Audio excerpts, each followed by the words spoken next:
केजरीवाल का अगला साथी कौन? आप पर गिरती लगातार ईडी सीबीआई की गाज। सलाखों की दहलीज पर अब कौन? केजरीवाल के क्या अगले राइट और लेफ्ट हैंड होंगे मोहरा? एक के बाद एक लगातार दिल्ली सीएम अरविंद केजरीवाल के साथियों को सलाखों का दरवाजा दिखाया जा रहा है। पहले सत्येंद्र जैन, मनीष सिसोदिया, संजय सिंह, और अब अगला कौन? यह सबसे बड़ा प्रश्न हर किसी के जहन में चल रहा है। वैसे तो संजय सिंह से पूछताछ के बाद ईडी ने अब उनके दो करीबियों यानी सर्वेश मिश्रा और विवेक त्यागी को नोटिस भेजकर पूछताछ के लिए बुलाया है।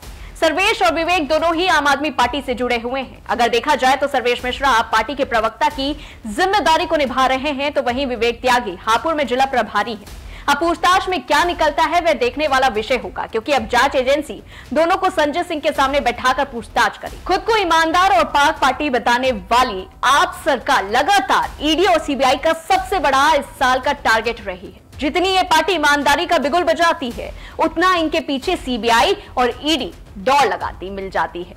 वही लगातार पार्टी की तरफ से कहना है कि यह सब एक सोची समझी साजिश के तहत है।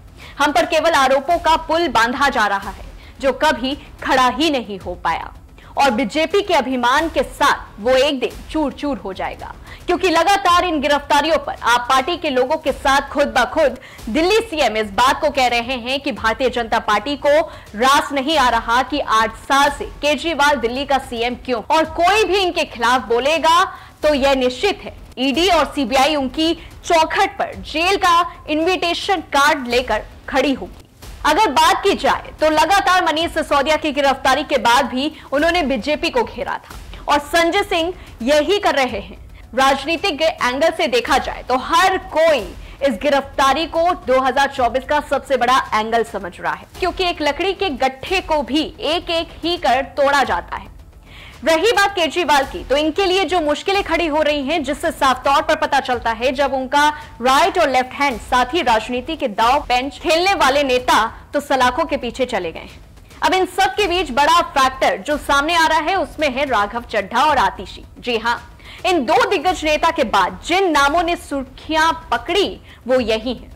लगातार वो केंद्र सरकार के कामों को लेकर हमलावर भी रहते हैं और सरकार को खुला चैलेंज भी करते हैं। अगर देखा जाए तो दिल्ली की शिक्षा मंत्री का पद संभाल रही आतिशी, तो दूसरी ओर दिल्ली जल बोर्ड अध्यक्ष का पद संभाल रहे राघव।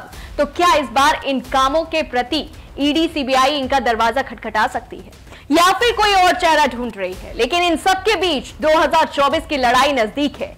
क्या उसमें केजरीवाल अकेले पड़ जाएंगे? क्या यह गिरफ्तारी महज एक षड्यंत्र है बतौर देखी जा रही है? ये तमाम सवाल आज हर किसी के जहन में उठ रहे हैं, क्योंकि ईडी की चार्जशीट कुछ और बताती और सीबीआई की चार्जशीट कुछ और। 12 अक्टूबर को होने वाली सुनवाई में क्या कुछ निकलकर सामने आता है, यह देखने के साथ लोगों की निगाहें इस बात पर भी टिकी हैं कि 52 करोड़ के महल घोटाले मामले में सीबीआई अरविंद केजरीवाल से पूछताछ के साथ जांच भी कर रही है, और बाकी दो नेताओं का जिक्र भी हो रहा है। बहरहाल देखना होगा कि क्या कुछ निकलकर तथ्य जो हैं सामने आते हैं। इस खबर को लेकर के आपकी क्या राय है, हमें कमेंट बॉक्स पे जरूर बताएं, और तब तक लिए देखते रहिए न्यूज़ 1 इंडिया का डिजिटल प्लेटफॉर्म।